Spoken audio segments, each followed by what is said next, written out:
This is an island surrounded by water, big water, ocean water. Trust me, I'm like a smart person. I'm very consistent. I'm a very stable genius. I had the best words. Tolerated. I know words. Mike Pounds. I hope they now go and take a look at the oranges of the investigation. But there's no better word than stupid. Anonymous, really anonymous. I'm very highly educated. One of the wettest we've ever seen from the standpoint of water. I had the best words. God bless the United States. Now witness the firepower of this fully armed and operational battle station. They want to make you drink Starbucks every day from now until forever.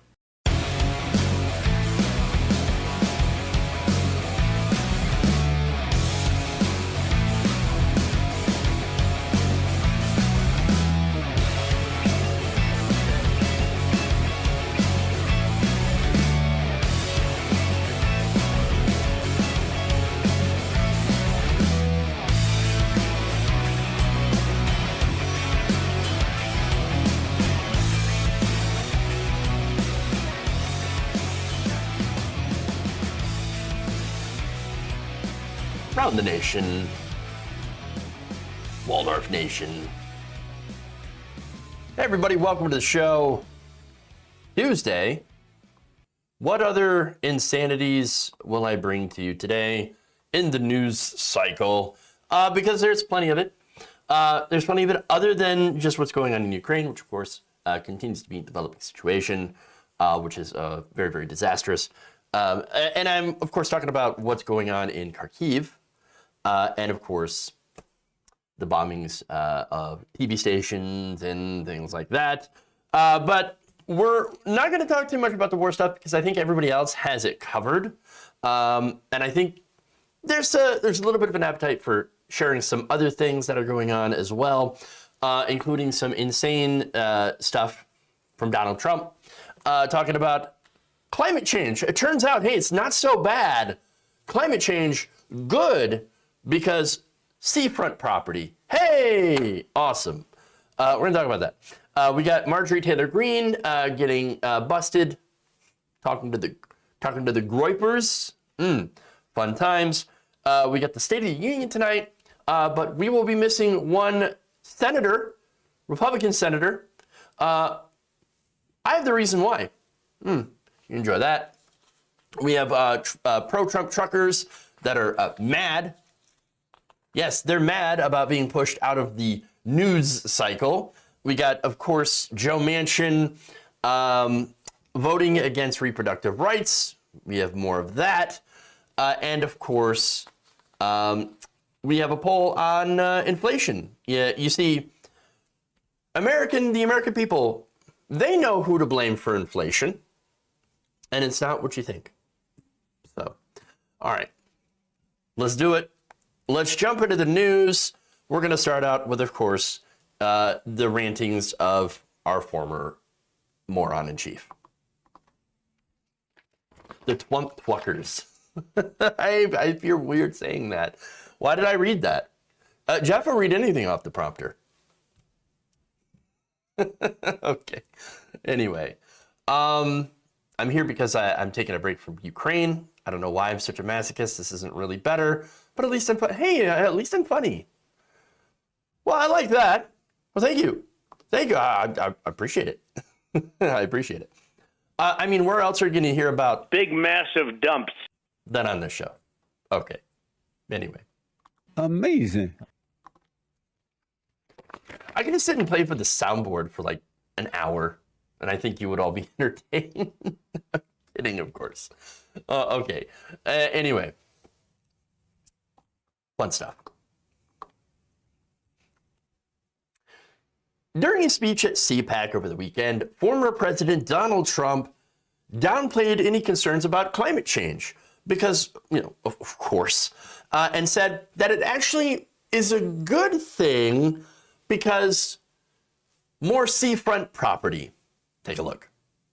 I saw John Kerry on television, and we're talking about energy. We need oil, we need gas, we need everything. No, no, no. No, no, global warming, global warming.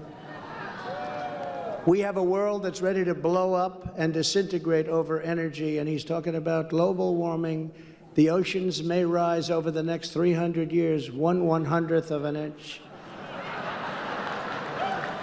Giving you slightly more seafront property. And this is his problem. He's not thinking about the nuclear warming. He's thinking about other types of warming. These people are not living in a world of reality. That's probably the most ironic statement I've ever heard from Donald Trump. Oh, yeah, they're just not living in a reality, in real world. I don't understand. We just had Donald Trump, who can't stop talking about how the election was rigged despite having zero evidence, is talking about people not living in the real world. That's hilarious. That's chef's kiss. Perfect. No. So now the reality, of course, is that climate change is a pretty big issue. It is actually an existential issue facing not just the United States, but every human being on the planet. Of course, that's not to minimize, of course, what's going on with the tensions with Russia and the fact that, we have two countries that have gigantic stockpiles and arsenals of nuclear weapons that could destroy the world. And of course, he did address that as the nuclear warming. Okay, anyway. But let's go to, before we talk about that, let's talk about climate change. Let's talk about sea level rise, you see. Now, sea levels along the United States coastlines actually will not rise by, just, what was it, 1/1000th of an inch? No, by 2050, it is estimated that it could rise as much as 1 foot. 1 foot. That's according to a new report led by the National Oceanic and Atmospheric Administration. Scientists also anticipate that water could rise by the end of the century a total of 2 feet. No, great. Look, think about this, okay? That's a lot of water. Think about your city. Think about it, your roads, your house, right? A foot of water on the road. Now, of course, we're not looking at like Kevin Costner, Waterworld, drinking your own pee, which of course QAnoners are doing anyway, without it having to be the water apocalypse. But like, oh no, there's no like skyscrapers that are underwater. But just a foot of water, understand that you can't live there. You can't. Can you drive in that? Not very well. Can you walk to work in that? Bring your galoshes. Better be, hell, you might as well wear an entire water suit, or at least your pants. How you gonna work in that? You gonna have a restaurant where, what? You gonna have restaurants on stilts now? All the things that you would do in a city with a foot of water, you can't really do. You can't play golf. Can't play golf in the water. No, you'd have to abandon the city and move to higher ground. Or somehow move the city up. Again, you can't really do anything, okay? And by the way, I love this because this is what conservatives think about this. Remember when Ben Shapiro was like, oh, sea level rise is not really a big problem. You can just sell your house and move somewhere else. Who are you going to sell your house to, Ben? Fucking Aquaman? Seriously? That's their plan. That's their plan. Like, I don't know, just sell your water to who? Who? No, this is going to be economically devastating. Jesus Christ. And by the way, by 2050, it's estimated that these cities could be partly underwater if we do absolutely nothing. Amsterdam in the Netherlands, Basra, Iraq, New Orleans in USA, Venice of Italy, Ho Chi Minh City, Vietnam, Kolkata, India, Bangkok, Thailand, Georgetown, Guyana, and Savannah, Georgia. So these places are low enough to where a foot of water would be devastating, partly submerged. And by the way, again, if it's a foot or 6 inches, 3 inches, guess what? That makes a big difference in the long run. Because what you're going to have is a mass migration to higher areas, a loss of land, property values. Imagine what happens when you lose part of the coastline. Now, most people live on the coastline in the United States. Okay? And so what's that going to do about property values? Now, of course, people that do real estate, I guess Donald Trump's like, yeah, let's do this. Yeah, I'm going to cash in on all the people trying to run to higher ground. Well, that's going to price out poor people. But again, Donald Trump, Republicans don't really give a shit. The large real estate companies, they're expecting a massive windfall. Isn't that amazing how capitalism basically ruins everything? But all right. So there's going to be gigantic disruption now. That's the problem. And that's the reality of what's going to happen if we do not curb the usage of fossil fuels, if we do absolutely nothing. And by the way, I mean, he mentioned, we've got an, energy crisis, whatever. We wouldn't have that energy crisis if we didn't have these constant conflicts over what? Oil, natural gas, these fossil fuels. So wouldn't it make sense then to transition away from the fossil fuels, which eventually run out, and go to renewable energy? And by the way, yes, I do think nuclear energy will help. I know that's not a popular position among lefties, or at least among liberals. But look, this is something that we can use. We have the technology already in order to get us off fossil fuels, which are far more dangerous. And this is as we develop cleaner, safer technologies, along with solar, wind, geothermal, the stuff that we already have, et cetera, et cetera. And so, look, speaking of nuclear, by the way, you might have noticed that Donald Trump is such a raging dipshit that he had talked about something called nuclear warming. Remember, the nuclear warming. Oh, it's not global warming. There's going to be the nuclear warming. It's warming from the standpoint of nuclear. Oh my God. If, and I stress if, that there is a devastating nuclear exchange, which again would be just a tragedy of untold human proportions. And I can't believe we were even having this conversation or entertaining this. But yes, if that happens, the explosion would kill millions of people. And then, of course, you would have radiation, you would have fallout. Oh, and by the way, you would have dust and debris and all of that stuff getting kicked up into the atmosphere, which would block out the sun. And you know what that would have? What that would create? A nuclear winter, not a nuclear summer, but a winter, which would be the opposite of nuclear warming.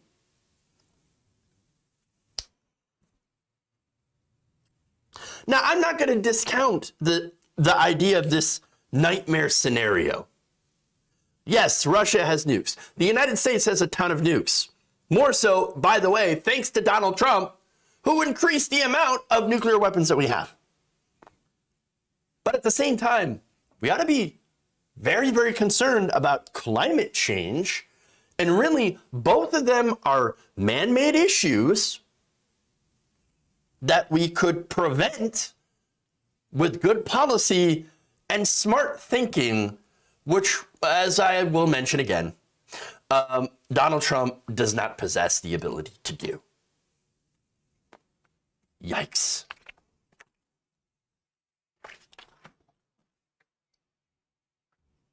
All right. Boy. Donnie did love nukes. I agree. It's, I think what was his plan to be able to develop so many nuclear weapons that we literally could not afford to do it? Like, the United States couldn't afford to do it. So many nuclear, to increase the nuclear arsenal. Jesus Christ. Just nuke the hurricanes. Nuke the hurricane. You know what we could do? You know that radiation cloud for the nuclear weapons, we should nuke that. What? You don't think you would be stupid enough to do that? Oh, we'll just nuke the radiation. Oh God. All right. Anyway, moving on. Good Lord. All right.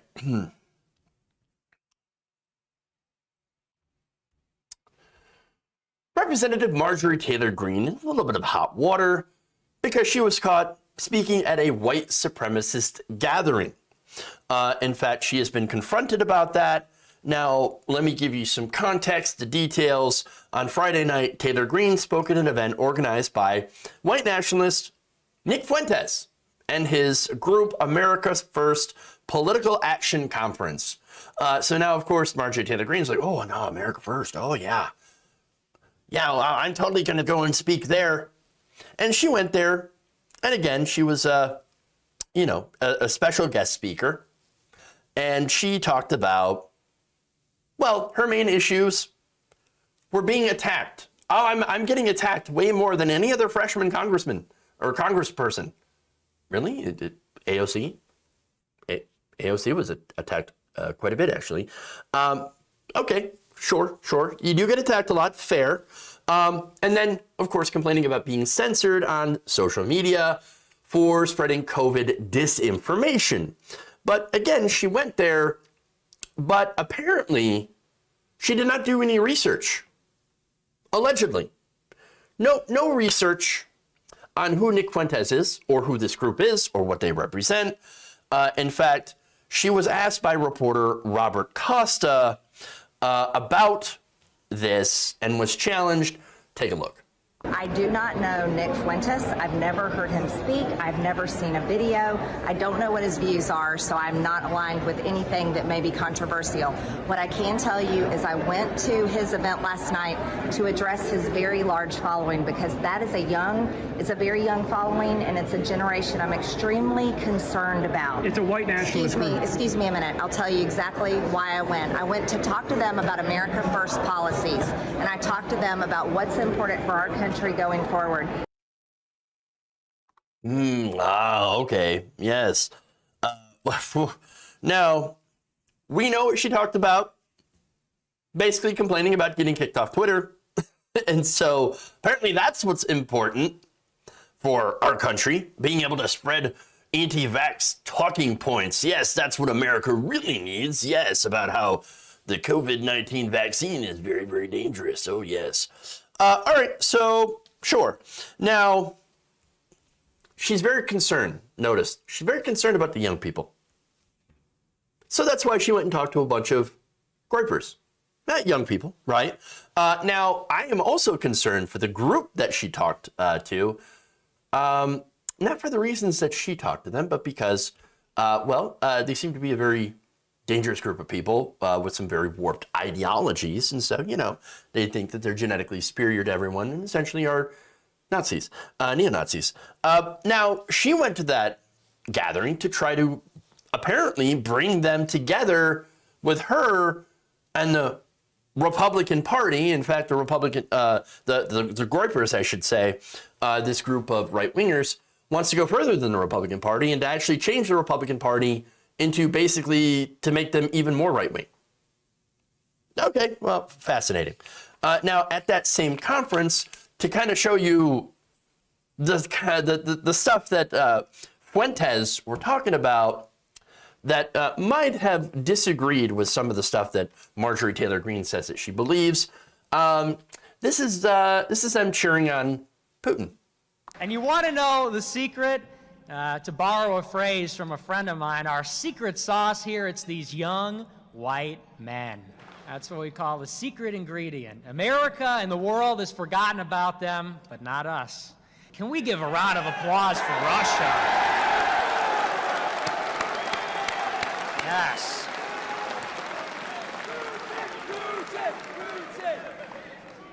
Absolutely. Oh, look, there's a Putin chant. Yes, and that's about how white men are the secret sauce. Right. Yeah. So look, Nick Fuentes is a neo-Nazi. I mean, that's really it.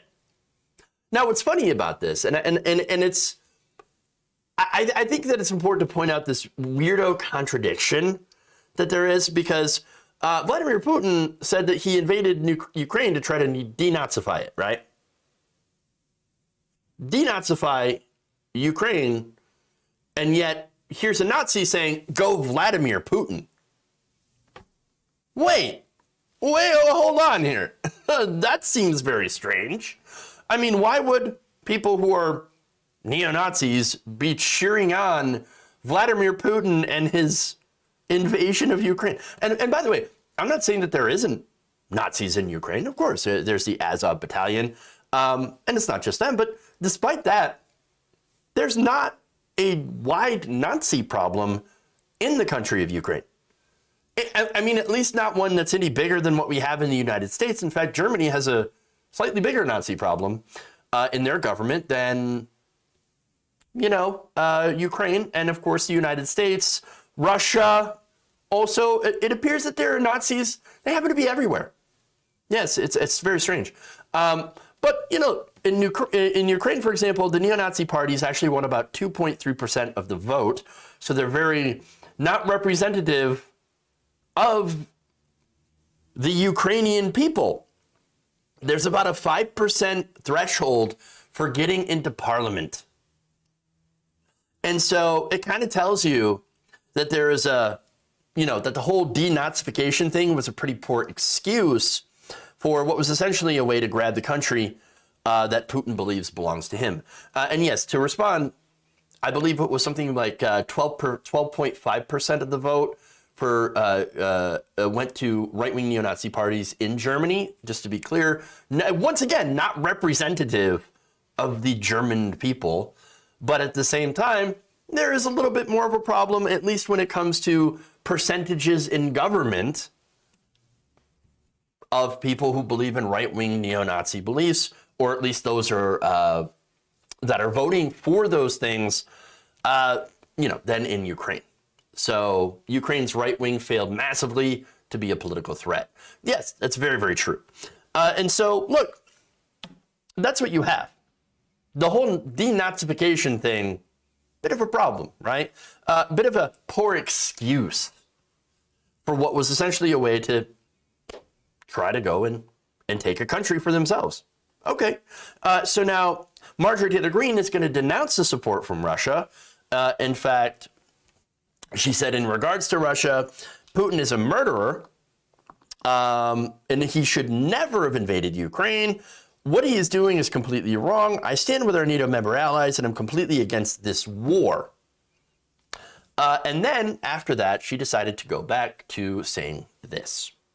The whole reason this is happening is because Joe Biden is a weak president. Now America is a weak country, and our entire world is falling apart, and we're seeing war erupt, which did not happen under President Trump because we had peace through strength.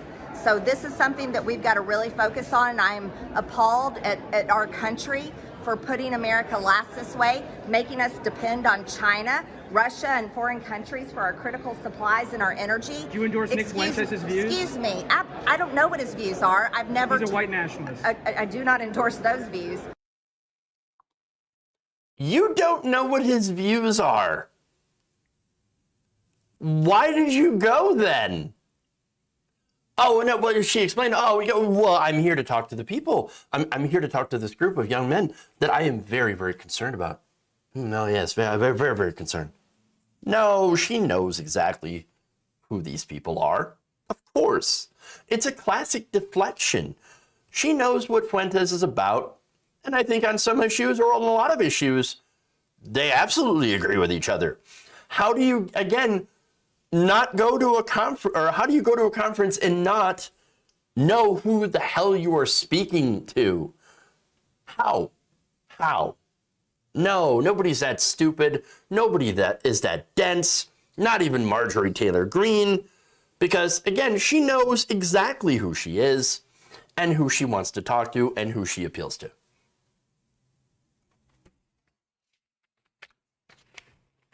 Okay.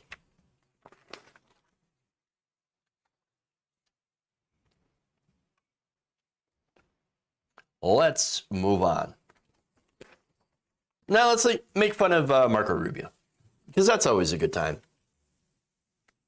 I tripped and landed in this conference. I don't know any of these people. There's literally a picture with them together on stage. They're on stage together. You know who he is. You know who he is. And look, I guess maybe that looks worse for her because she won't admit that she actually really does, agree with a lot of the things that they stand for and what they say.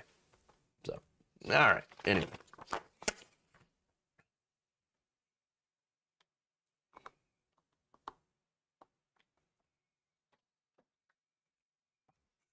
By the way, thank you for pointing that out. Nancy Pelosi's gazpacho police. Got to watch out for them. Got to watch out for the gazpacho police. Good Lord.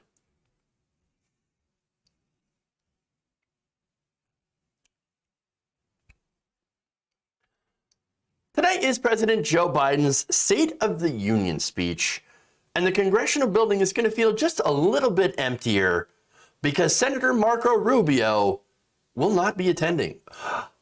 Oh no. Little Marco, what are you doing? What's going on? What happened? Is he okay? Is he got COVID? Well, I guess we're not even going to know, but does he, or is he bravely standing up against the Bidenist regime? No, the guy's too lazy to get a COVID test. In fact, he told a reporter, this is HuffPost Igor Bobik, quote, "Well, I don't have time. I just don't have time to take a COVID test today. I only take a test if I'm sick." Hey, you ever heard of asymptomatic transmission? I mean, that's a thing. It's a thing that happens where you don't have any symptoms, where you don't know you're sick, and then, you could pass around the virus.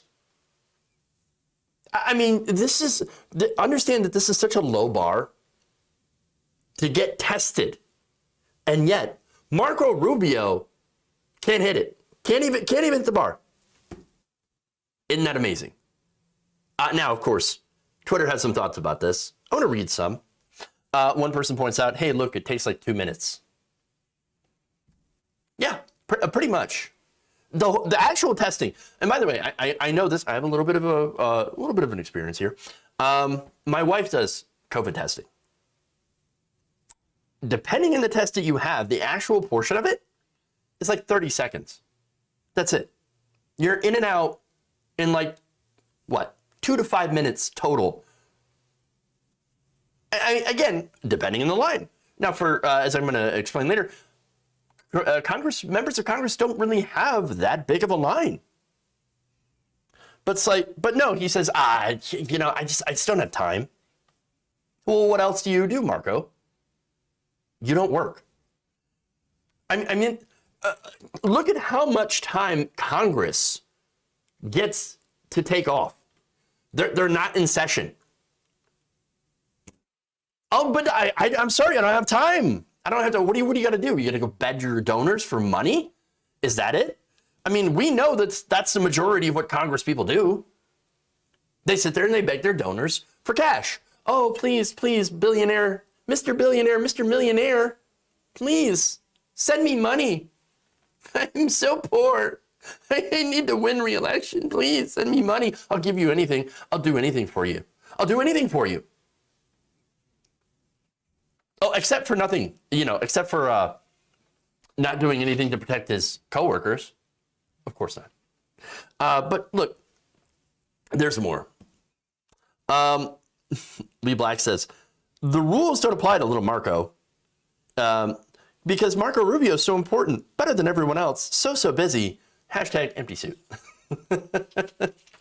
Another person says, the Senate has its own physician and medical facilities available all the time.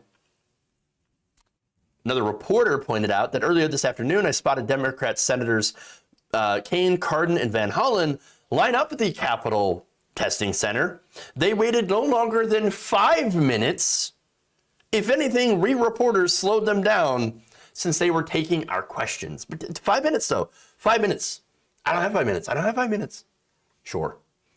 Another person says, because, demonstration of unity aren't for Republicans, nor is making sure you're not going to affect others with a dangerous virus. Another person points out, hey, look, there's a super annoying PCR test requirement for attending the State of the Union, but they do make it easy. At the Capitol, it took me like 7 minutes. I saw some Republicans there, already got the result too. Weird, 7 minutes. Wow, that's the longest I've seen. Just a point, Chris Chiaffi says, just a point in time observation, 5 p.m. Monday, members were able to get into the Capitol testing site 2 minutes from the Senate subway and get tested with no wait. And Garrick Hawk says, the Capitol Testing Center had no line. The handful of times I walked past it today, my test took 2 minutes. But see, understand, little Marco, he doesn't have time, can't spare it. But he can talk to reporters, and he can very likely talk to his donors, go to fundraisers. No, not buying it at all.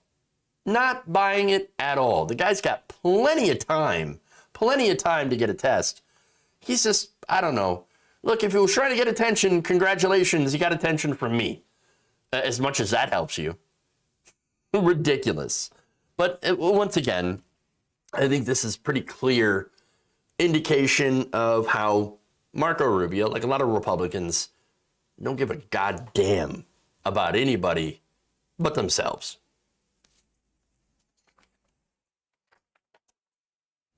So, all right.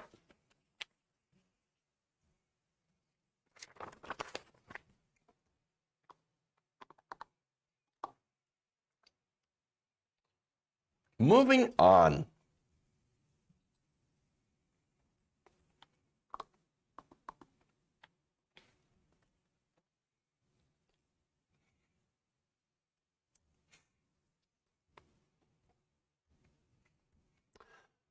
With everything that's going on in the world and in the news today, the massive trucker protests that have been promised to arrive in D.C. for Joe Biden's presidential State of the Union speech has not exactly materialized. Oh no. In fact, about 10 people showed up to this rally, much to the dismay of the organizer, a man named Kyle Sefcik, who you will see here, asking, where are the trucks? Where are the trucks?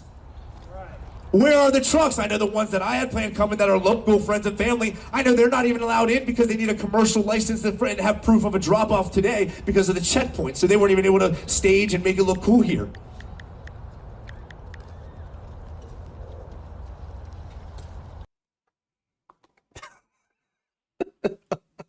I had some people that were going to show up, some truckers that were going to show up, but excuse.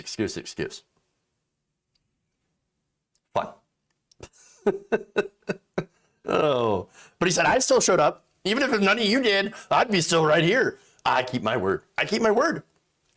Well, hey, man, look, you really got to admire the dedication.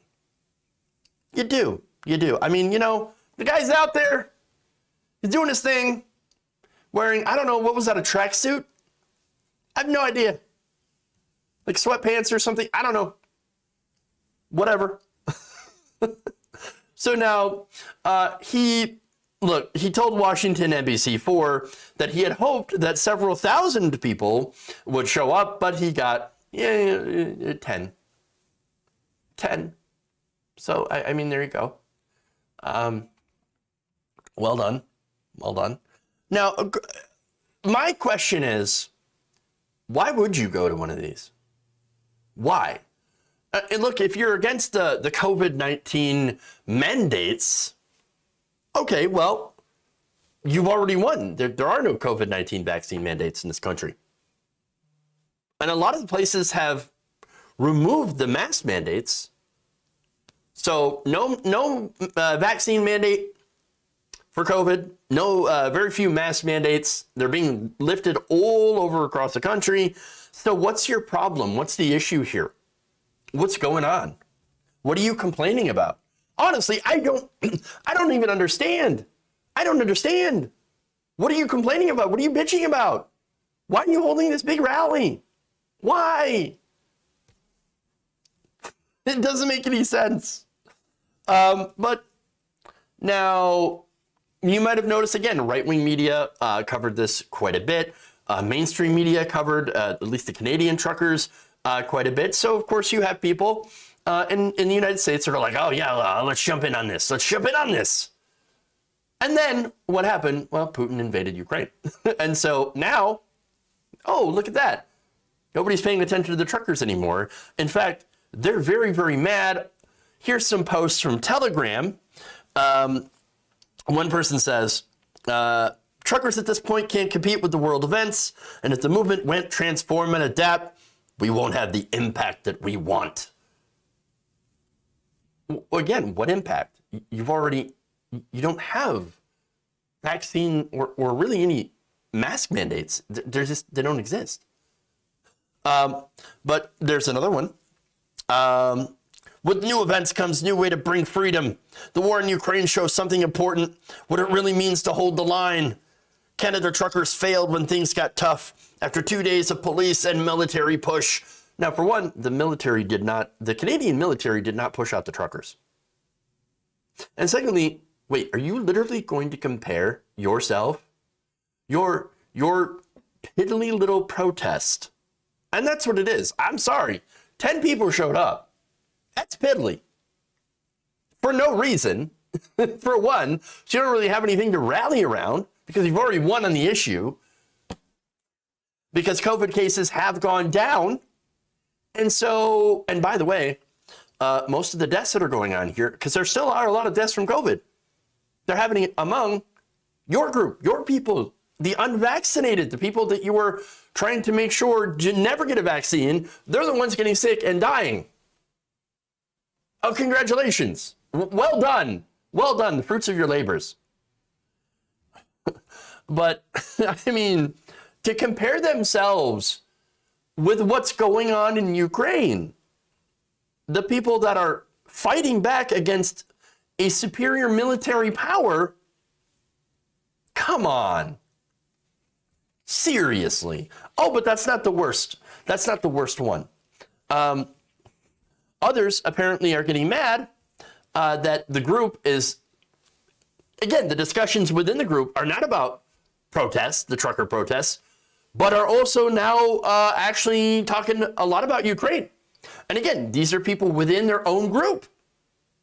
One said, wasn't this group originally about the Global Freedom Convoy? How did it get hijacked so easily? Because nobody cares. You don't even care.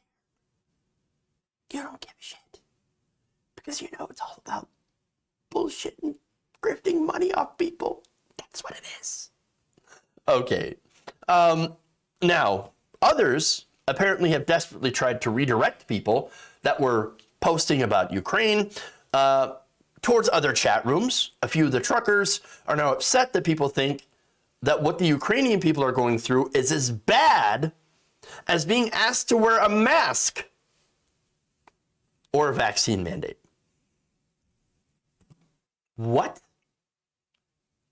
Hold on. One person said, people now say, well, those freedom truckers sure picked a bad week to try and get attention for being victims of tyranny. What tyranny? Wrote one trucker fan annoyed with the war in Ukraine. They're starting to twist the events by saying, oh, our suffering is somehow much less. No, it is not. No, it is not. What tyranny? Oh my God. There's, again, as I explained, barely any mandates. And besides, I think this is really important. Wearing a mask, being asked to wear a mask or get a vaccine is not the same as being bombed by a foreign power. These people are such entitled fucking crybabies. Oh my God. Weak, very, very sad. Beta male. That's what they are. You want to compare yourself to Ukrainians that are going through hell right now. You have nothing in common with them. Nothing, but no. One more comment here. This is from a person that is behind the Freedom Channel. He wrote this. What we see in Ukraine is not bravery. Whoa, it's adrenaline and rush. Real bravery comes from a good dose of wisdom.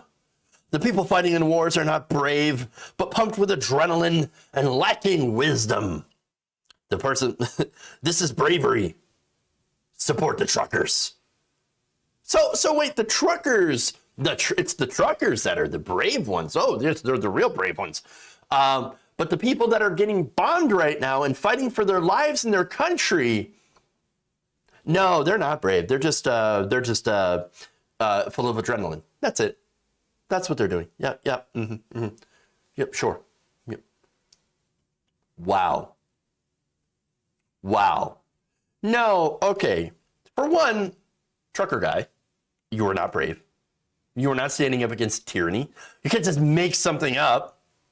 This is a meme of somebody basically standing there and then painting up a bunch of monsters to put in the background and then being afraid of said monsters and curling up into a little ball. You've created this problem. You've created this fake thing to be standing up against. That's what you're doing. You're oppressing yourself. You're not a hero. You're a clown. You're a clown who, by the way, you want to talk about patriotism. Patriotism. You won't even do the bare goddamn minimum to protect your own countrymen. You know what that is? Getting a goddamn vaccine and wearing a fucking mask. That's how you can actually stand up for your fellow countrymen. That's how you can stand up for your country. That's how you be patriotic. You get a fucking vaccine. God damn it. Y'all are fucking keyboard warriors. That's what you are. Absolutely sad and pathetic.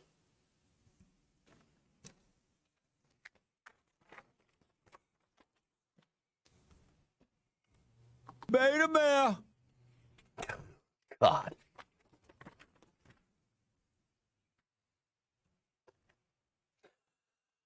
Oh. Calm down. You calm down. You calm down. Okay. All right. Let's move on here.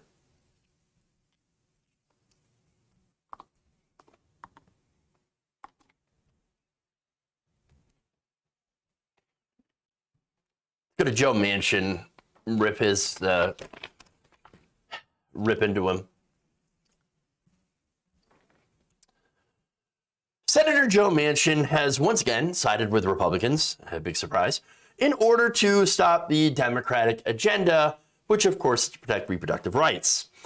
So now Manchin has prevented, or at least joined with Republicans to prevent women's reproductive rights from being codified into law as the Supreme Court gets ready to possibly gut Roe v. Wade.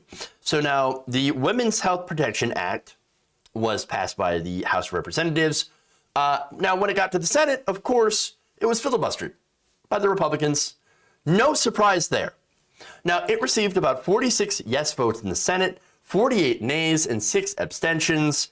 That is obviously way short of the 3/5 supermajority that you need to break a Republican filibuster. The filibuster, of course, that Joe Manchin supports keeping in place. Gee, I wonder why.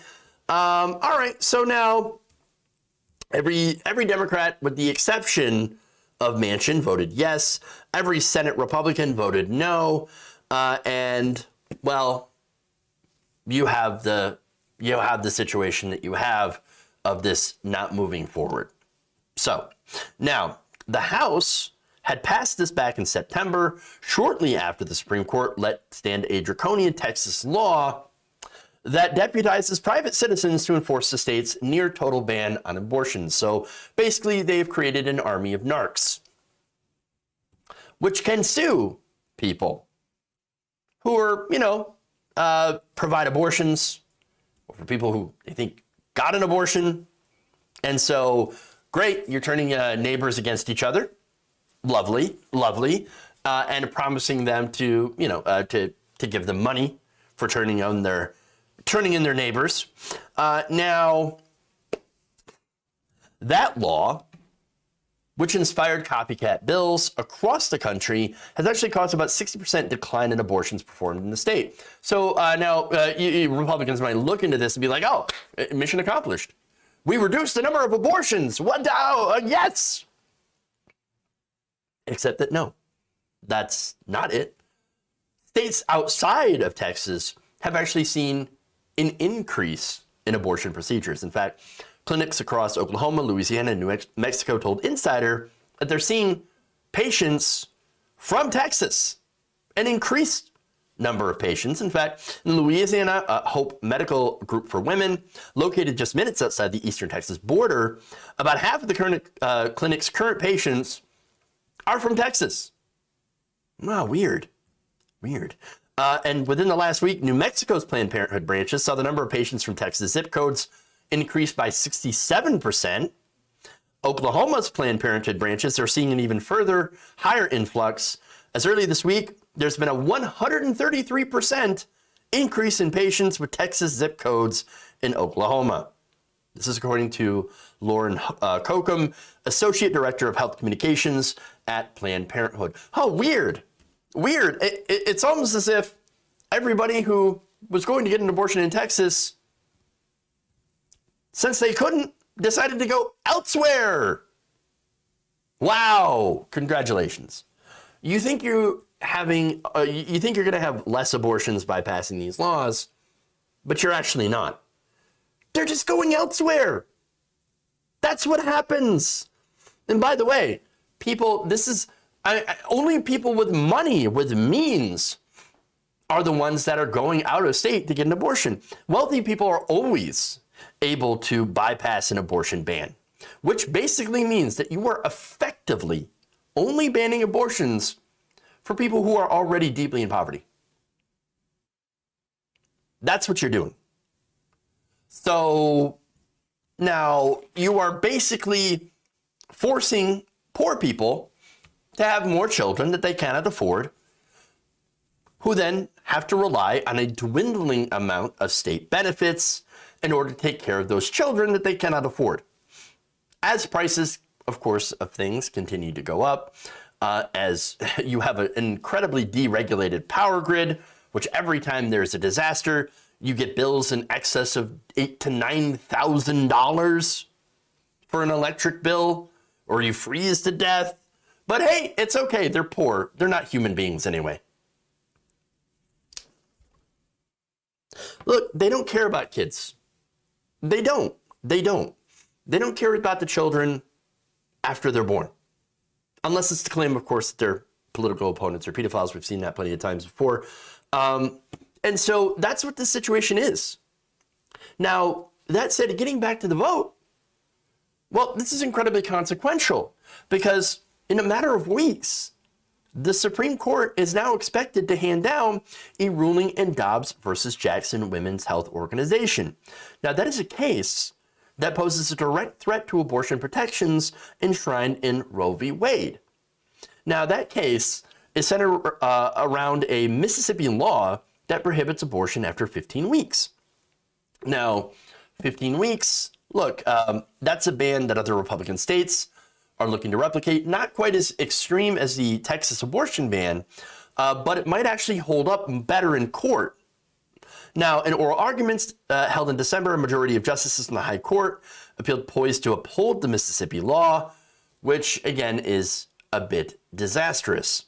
See, 15 weeks, look, that's about 2 months earlier than Roe v. Wade and current decisions allow. That gives, unfortunately, families less time than they have now to make their decision, to gather their resources, money, what have you, book their appointments, get in all the government mandated visits to these providers that, in some states are a roadblock. All right, so now that's less time, but it's not even about the timing really, because most abortions actually tend to be done prior to that. You had 93% of abortions being done prior to 14 weeks and 75% done before 10 weeks. No, the real issue here is that this is considered a challenge, the first real challenge that they could use to expand to apply to Roe v. Wade. So, look, we have a conservative supermajority going on here, and you have several of these conservative Supreme Court justices saying that, we might actually have to look into doing something about Roe v. Wade. In fact, Justice Samuel Alito Jr. had said in this case, the only real options we have are either to reaffirm Roe or to overrule it. Now, I am very concerned. Once again, you have 6-3 conservative Supreme Court. You have Clarence Thomas, you have Neil Gorsuch, you have Amy Coney Barrett, Brett Kavanaugh. I mean, that's a problem. That's a big problem, okay? This is why people are very concerned about what's going on. And why, I don't know, it might be important to reaffirm women's reproductive rights just in case. And I understand if, like, one of your criticism is, hey, look, we should have done this a while ago. I agree we should have done this a while ago. Yes, we should have done this a long, long time ago. How hard is it to reaffirm reproductive rights? But apparently, I don't know, the Democrats I couldn't figure out how to do it. That said, they should have done this, and they should have done this sooner, and they didn't. They didn't get to it. And now, well, reproductive rights are in real danger. And, well, apparently Joe Manchin doesn't give a damn about that. Not at all interested in affirming reproductive rights. So much for being a good Democrat, right?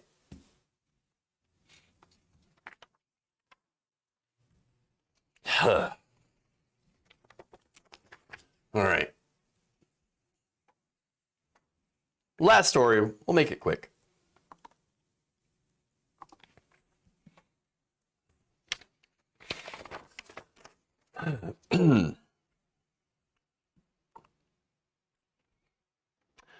The American people are not buying the idea that it's their fault for the increased prices of gas, food, and rent. So now I bring that up, and I say that because corporate media has been relentlessly pounding the idea that inflation is caused by government spending, not the increased government spending in the military, which passed without anybody even blinking about it, or the trillions of dollars that were floated towards corporations and the banks during the coronavirus pandemic in these relief packages. No. They're blaming it on you getting unemployment benefits and $1,200 to $1,400 stimmy checks. Oh, right. Well, again, most of the American people are not buying that. And in fact, they're more likely to blame it on corporate greed. In fact, a poll published on Monday showed that a majority of voters, even Republicans, see that corporate profiteering is the key driver of inflation and are actually supporting a federal crackdown on price gouging corporations. That's so good. In fact, the poll conducted by Data for Progress and released by the Groundwork Collaborative found that 63% of U.S. voters, including 51% of Republicans, 76% of Democrats, and 62% of independents, believe that large corporations are taking advantage of the pandemic to raise prices unfairly on consumers and increase profits. 29% of voters believe that large corporations, well, they have no choice. They have no choice. Rising costs. They have to raise their prices.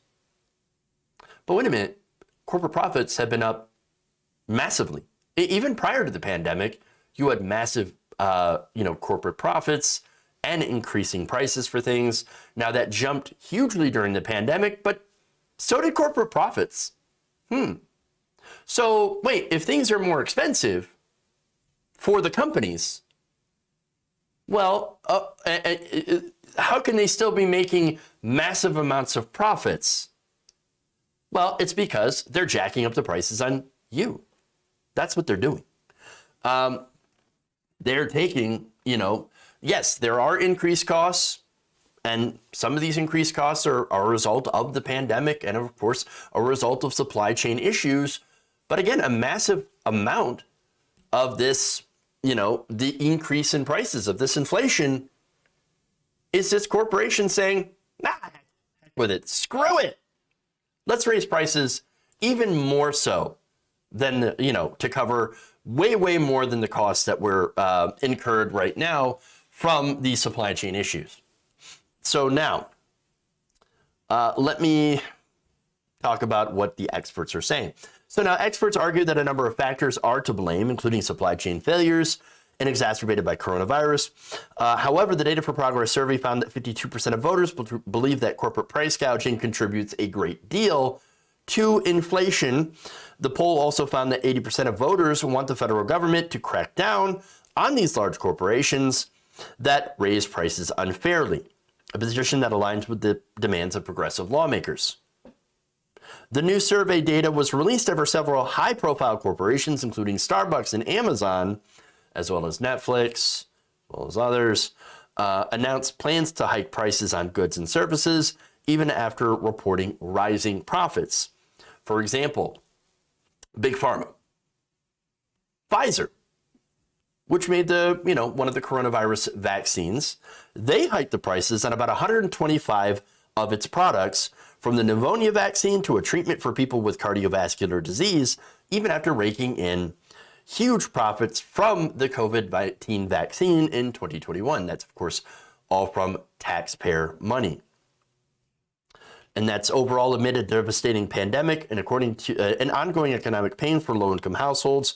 Top U.S. corporations saw their profits surge to record highs in 2021. Senator Bernie Sanders, did this tweet a few days ago. He said, take a look around the economy today. McDonald's profits are up 59%. They're raising prices. Starbucks, record profits. They're raising prices. Amazon, record profits. Shock of shocks, they're raising prices. Maybe, just maybe, we've got a corporate greed problem. But you can't say that on Facebook. Because as we, I'm pretty sure once I put up this video on Facebook, it's going to get hit with, no context, misinformation, no COVID-19, the same treatment that COVID-19 misinformation gets. But no, it's not inflation. No. Or I'm sorry, inflation is not caused by corporate greed. It's caused by too much money. There's just too much money in the government. Too much. Spending. That's the problem. They gave you too much money. Oh, is that it? No. It is a corporate greed problem. I'm not saying the other factors don't factor into this, but I think the majority of it, and what we've seen from rising corporate profits, it's greed.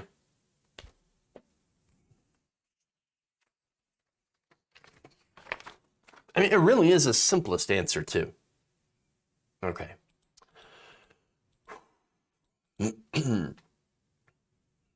Where are my pearls? I need to clutch them.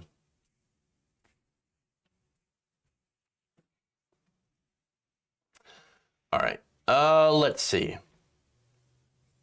Before we go, read super chats. I'm going to do that. Let me pull them up here. Take this off the screen.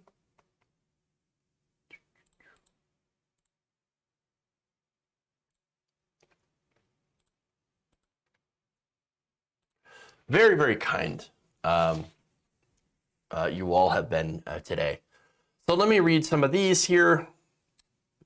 Let's see, March 1st. Okay. Dango Bego says, didn't you hear Aquaman promised us car boats? No, I did not hear that. And the Super Friends will put Miami on stilts. Ah, yes, the good old Super Friends.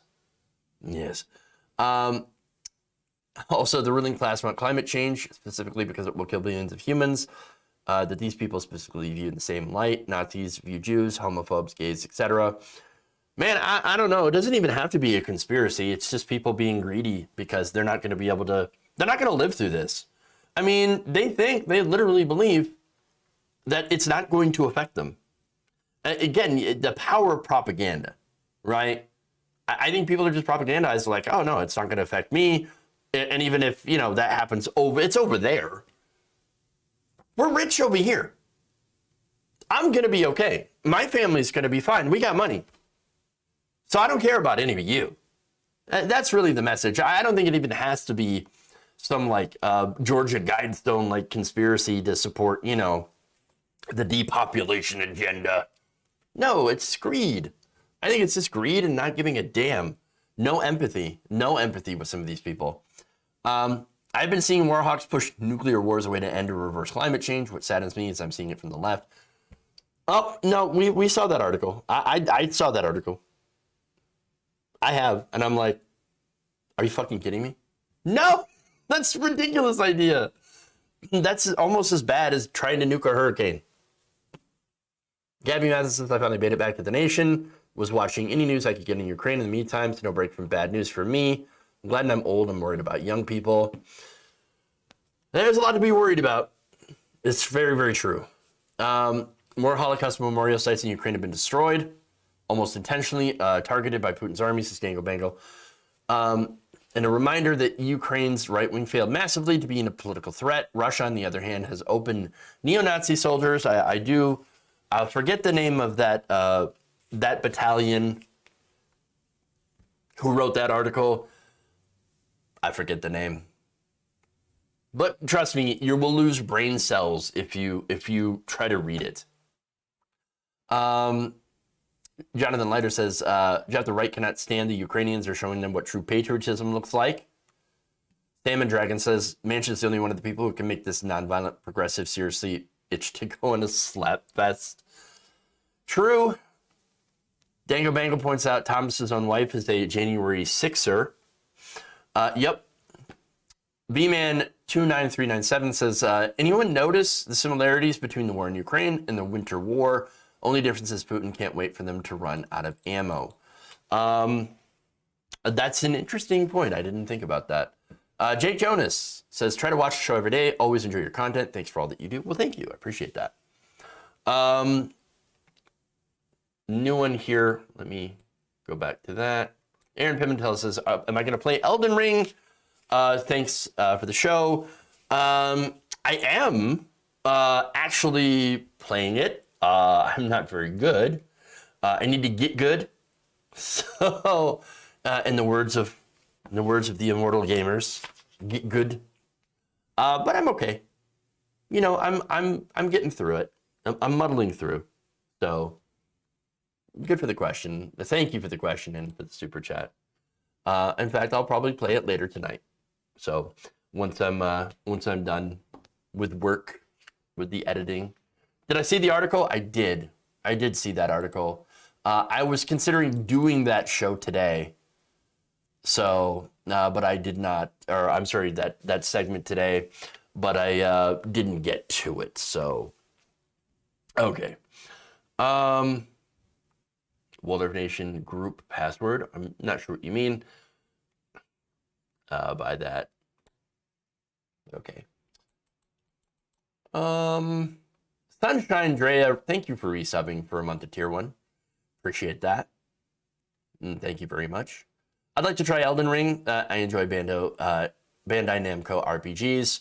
Well, and the Souls type games, because that's what it is. It's a Souls. It's basically Souls, but open world. It's open world Souls. And if you like seeing you died flash across your screen, then it might be the game for you. Because it is difficult. On ER. Yeah, I don't know. I forgot it was by From. Yeah, From Software. It's essentially a Skins game. Or, I'm sorry, not Skins game. Sorry, Souls game. I don't know why I said Skins. My brain's like mush now. All right, so with that, I guess we should raid into someone else since the show is over. Let's do a surf raid. So we'll do that, and yeah, thank you again for all the very, like I said, kind super chats. Thank you for watching. Oh, you can set up a group password to summon friendlies. Ah, yes. I like the NPC summons. Those are pretty good too. All right. So anyway, thank you all. Really appreciate it. Love you. Thanks for joining the show. And remember, change begins with you. Good night, nation. We'll see you all tomorrow. Have a good night.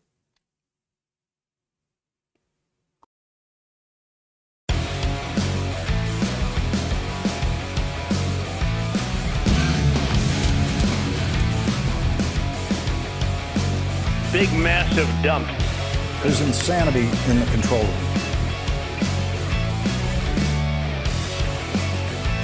Who's got a hammer? Mike Pounds. I like my meat tight. Tighten up my meat.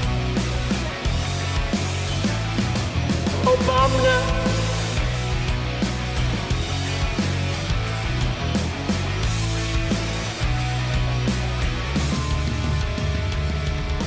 They're kicking me out the door. They're kicking me out the door. Disappointed!